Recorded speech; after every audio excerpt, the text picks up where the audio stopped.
Amos Fortune, Free Man, Chapter 3, Boston, 1725 to 1740. Caleb Copeland was not sure what he would say to his wife when he arrived home with no money for the cloth he had taken with him and a stalwart young Negro boy instead. He need not have feared, for Celia, his wife, had a generous heart. She hastened to open the door when she heard the click of the garden gate. "How did he come by the boy?" she asked. For tall and dark-skinned as the Negro was, he had the build of a boy, and instantly she thought he would have been the age of their son, had they not had to wait so long for him to come. "I bought him at the wharf. A ship had just come in, and they were selling the merchandise." "Mr. Copeland!" Celia exclaimed in horror, making her suddenly formal. "Thee knows we are against slavery." Caleb sighed. "Yes, and yet when I saw him standing there, and I knew we needed someone to help in the house, I knew he would have a Christian home with kindly treatment and an opportunity to cultivate his mind. I could not help buying him." "But I bought him outright, wife. I did not bid on him." Celia smiled. "He looks a fine, strong boy, and you will give him his freedom." "Yes, in time." Caleb agreed a trifle reluctantly, though in his untamed state it would not be well to give it him too soon. "You think he would not know how to use it?" "He is part animal now. What would he do but run wild?" "He looks a good boy to me," Celia remarked. Amos had stood unmoving during their conversation, but his eyes had been taking in every detail of the house behind the open door, and he was not unaware of the small boy and girl who peered out at him from behind their mother's full skirts. "Yes, I do believe he is a good boy," Caleb admitted, "but none of them sell without some fault, and he has a sad one. He cannot speak." "Oh, poor lad!" Celia exclaimed. Then she approached him and looked up into his face. "What is thy name, boy?" she asked, as if she would disprove for herself what her husband had said. "His name is Amos," Caleb told her. The boy opened his mouth. "Atmun." Rich and guttural, the sound filled the air, echoing through the house. Then the full lips closed and were silent.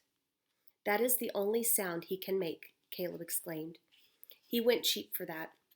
Perhaps he will speak when he has no longer anything to fear." Celia turned briskly and went into the house, feeling that she had other things to do than stand talking on her doorstep, even though it was with her husband. "Take the boy to the workroom and show him the trade," she called back, "while I prepare a room for him. Come, Roger, come, Roxana," she called to the children, for she had tasks for them. When she rejoined Caleb and the boy, Caleb was standing by the loom, pointing out its operation, while the boy stood behind him, head high, face expressionless. "He doesn't understand anything," Caleb exclaimed, exasperation mounting in his voice as color had to his cheeks. Celia shook her head. "How can he? Poor black lamb. He's heard another tongue all his life. We'll have to teach him." She raised her voice. "Amos," she said, looking at him. He turned at the sound of her voice. She nodded and said the name again, pointing to him. Then she pointed to Caleb, saying his name, and to herself, saying hers. "Amos, come," she said. He made no move, but his dark face looked more bewildered than stolid. "Amos, come," she repeated, beckoning this time. As if drawn by her gesture, he took a step or two toward her. She nodded vigorously. The beginning of a smile flickered over the boy's lips. Celia looked at her husband. "He will understand in time," she said. "I will teach him as I teach the other children." She bade the boy to come, and like an innocent dog, he followed her out of the room. She led him to a small plain room off the kitchen. In it was a narrow bed, a chair, a table, all of which meant nothing to the boy. She sat on the chair to show him what to do. He watched her expressionlessly. Then, after a moment, he squatted on the floor and grinned up at her. "Sit," she said slowly, but he made no effort to repeat the word after her. She lay down on the bed and closed her eyes to indicate sleep. Again he watched her closely, then nodded as he had seen her do. His eyes searched the room and lighted on a woven mat on the floor. Picking up the mat, he folded it carefully in a corner, then curled himself up on it and closed his eyes. Sleep, she explained. He stood up and nodded again. Atmun, he said, standing taller as he made the sound. Celia went into the kitchen, and the boy followed her. She sat at the long table and gestured to him to do the same. Awkwardly, he did so. She put a pewter plate and fork before him, but when she offered him some food, the boy took it in his hands and thrust it into his mouth. That night, Celia and Caleb Copeland sat together by the fire talking. The children were tucked in their bed, and the Negro boy was curled on the mat in the corner of his room. It will take time, Caleb, but he is a good boy. He will learn. I think he will even learn to speak. But he can make no sound, save that one. That is not a sound, Caleb. It is a word. Something he has brought with him from Africa. He will not give it up until he can replace it with something of equal meaning. How does thee know that? She shook her head. There were some questions that even a good wife could not answer. It was slow, but Amos learned as a child to do the things about the house that he was shown to do, to help with the carding and spinning, then, at last, to be trusted with the work at the loom. Gradually, he relinquished his African ways and sat on a chair, slept on a bed, ate with a knife and fork instead of his fingers. He accustomed himself to trousers and shirt, even seeking a touch of finery in a bird's feather stuck in his hat. He went to meeting first day, sitting in the pew with the Copeland family. He attended the school for children, which Mistress Copeland held daily in her spacious kitchen. Roger and Roxana had been the first pupils, but their mother had made welcome the Negro children who had been born in nearby homes, and she taught them all with zeal and devotion. Amos learned to read and write and cipher, but still he did not speak easily, though the expression in his eyes and the mobility of his face spoke for him. From the start, he had loved the two Copeland children, but it was the little girl who seemed to understand him in a special way. Often they sat on the hearth together, Roxana reading to him from the Bible, since that was the book they all read from in their lessons. Amos would listen closely, following with his eyes her finger as it moved across the page. One day Celia was kneading dough in a corner of the kitchen, not so much listening to as aware of the prattling voice of Roxana as she read and answering silence of the Negro. You can see for yourself, Amos, the little girl was saying, the words my father read this morning. Unto him that loved us, and washed us from our sins in his own blood, and hath made us kings and priests unto God. She laughed, a little ripple of childish pleasure. Isn't that nice, Amos? You can be a king and I'll be a priest. There was a silence as Amos bent over the book to see the words. His dark finger traced them, and his eyes brought their meaning to him. Roxana went on reading. But Amos, who loved the sound of words, for once was not listening. He had raised his head and was looking before him into a black cavern of the fireplace. Then I am a king, he said slowly, and the syllables came between his lips, rich and low. Roxana looked at him. You can talk just like me, can't you, Amos? He nodded, while he repeated to himself, I am a king. Unto God, the children reminded. Amos nodded again. Then he looked down at the book open in Roxana's lap. Putting his finger beside hers on the page, he traced the next words and read them aloud together. Behold, he cometh with clouds, and every eye shall see him. The two voices went on murmuringly, slowly, sounding out the words. They read them all, no matter how unpronounceable or meaningless, gaining intelligence from them, of one kind to the child, of another to the African. Celia kneading her dough quietly, as if unaware of the scene on the hearth, but she thought of it often during the days that followed, for the strange sound, Atman, no longer came from Amos' lips. And slowly, haltingly, experimentally, he began to join in their conversation.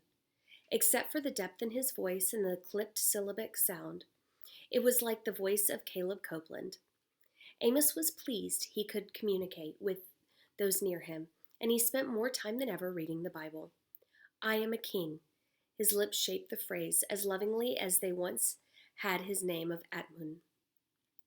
Amos grew from tall, lean boy to strong, muscular manhood under the Copeland roof. For 15 years, he shared all the life of the household. Roger learned the weaving trade, married and moved to Acton to establish himself there as a weaver. Roxana grew to be as tall as her father, as skilled in the work of the house as her mother.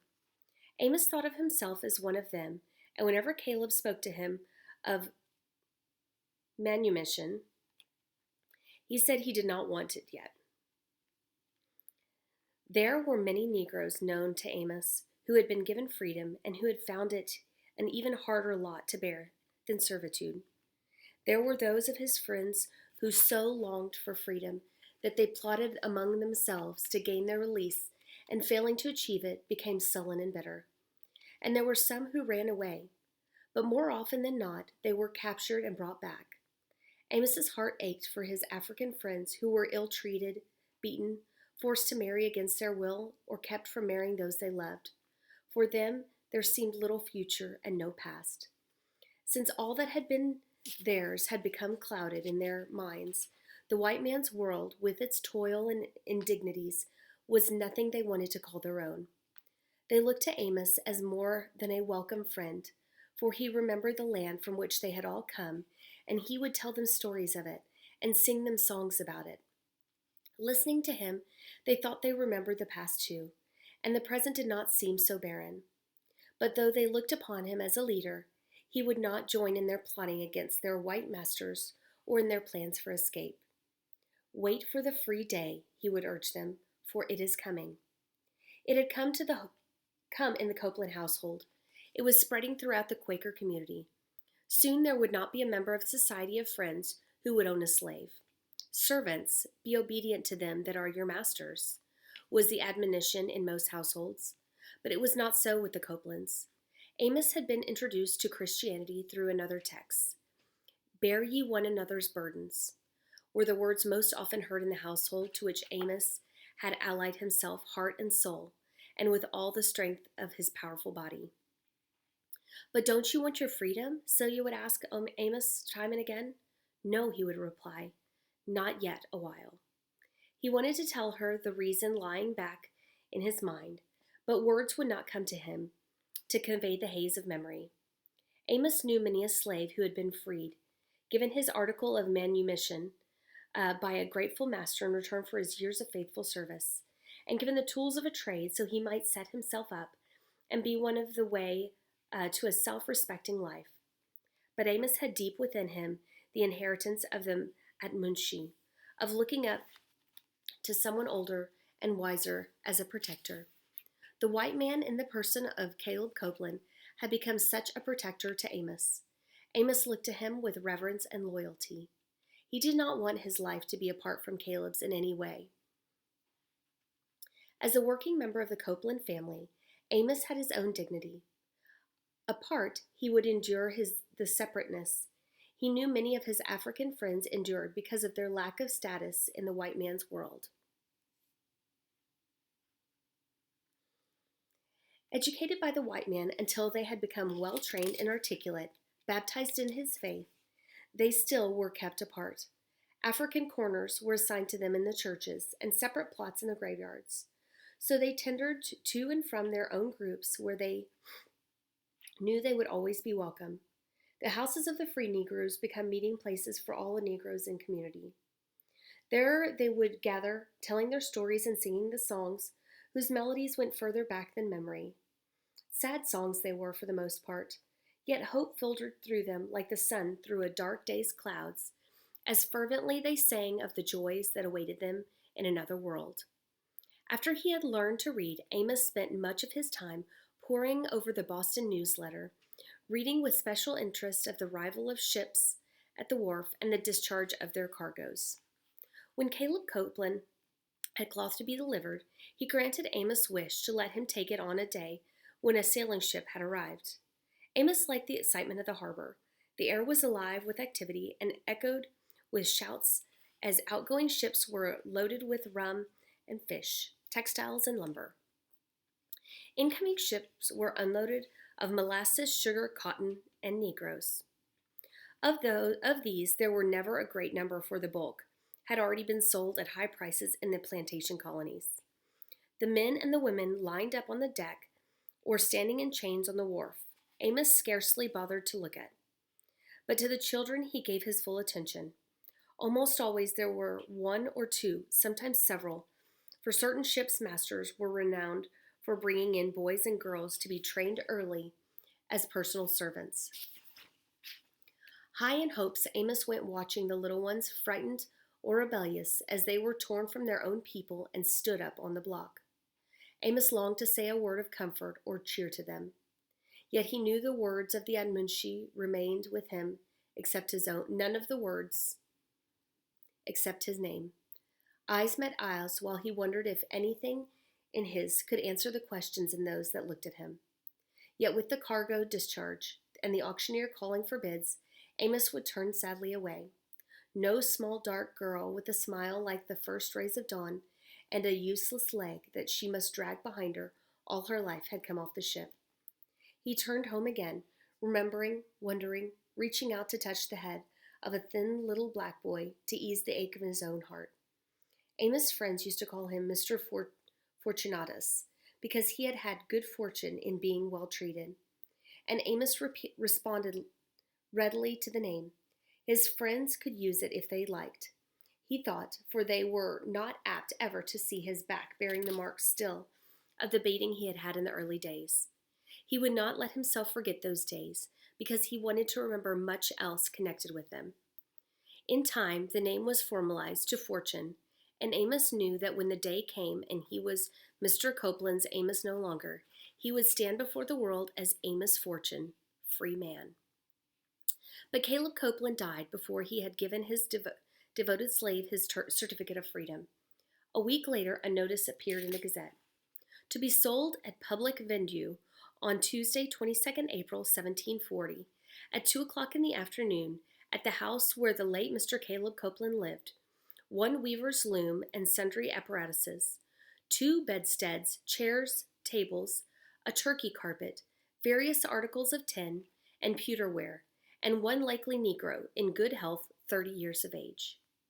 Celia had not wanted it to be so. She and Roxana had wept at the thought of parting with their possessions and their faithful friend. But there were debts to be paid, and Amos had comforted them with his assurance of right outcome for them all. He had not dwelt for half of his lifetime in a Christian household without absorbing trust and confidence. He did not care where he was taken, he told Celia, as long as it was not far inland. But he could not give her his reason, and she thought it was because he loved the smell of the sea that he went to it so often. Amos wanted to be able to spend the free time allowed him in haunting the wharfs when ships came in. Though fewer and fewer Negroes were being brought to New England, he would keep looking until he found the object he was searching. A girl of 12 rainy seasons, a girl who would not bring much at public auction because of the limp with which she walked. Perhaps she would go for a little that he would himself buy her. Thinking of that, Amos would count his hoard of savings, waiting for the day. It was hard to remember her, but he still could make himself see the African village just as it was on that last night, his father, and the small, frail Athmun, the wooden flutes and the beating drums and the immemorial chant. The sun stood still over Africa. It was only in America that it moved. The day of the venue came, and the household articles and weaver's tools sold well. Amos sat on the bench on which he had sat for all of his lessons until it was sold out from under him. Then he stood by the auctioneer. It amused him to hear himself described, and he grinned broadly as he listened to the auctioneer's words. This likely fellow, strong, healthy, thoroughly domesticated, speaks English better than I do. He's a weaver by association with Mr. Caleb Copeland, but he's smart enough to learn any trade. He's a rare offering these days. What will you give me for him? 10 pounds, a voice spoke out from the crowd. The auctioneer laughed. He would cost more than that on the Gold Coast. This isn't the raw, untamed product. my good man, but something highly civilized.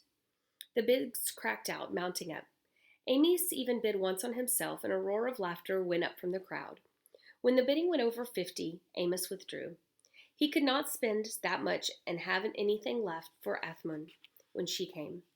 The bidding stopped at 62, and the last sum was offered by the man who had made the first bid. Sold to Mr. Ichabod Richardson, tanner of Woburn. The auctioneer bellowed out, one black slave by name Amos Fortune, for the consideration of 62 pounds sterling. A half hour later, Amos rode off with Mr. Richardson in his wagon. He had said goodbye to the house that had been his home for the first 15 years in America. He had promised to write to Mrs. Copeland, and he had said he would not forget her. He did not know what lay before him, but he had the omen of his name to fall back on. He had had good fortune. He would have it again. Ichabod Richardson leveled his eyes on his black companion, erect of black. Ichabod Richardson leveled his eyes on his black companion, erect of back, head high. I think I know a good thing when I see it, he said. Then he chuckled clucked to the horse, and they clattered over the road on their way to Woburn.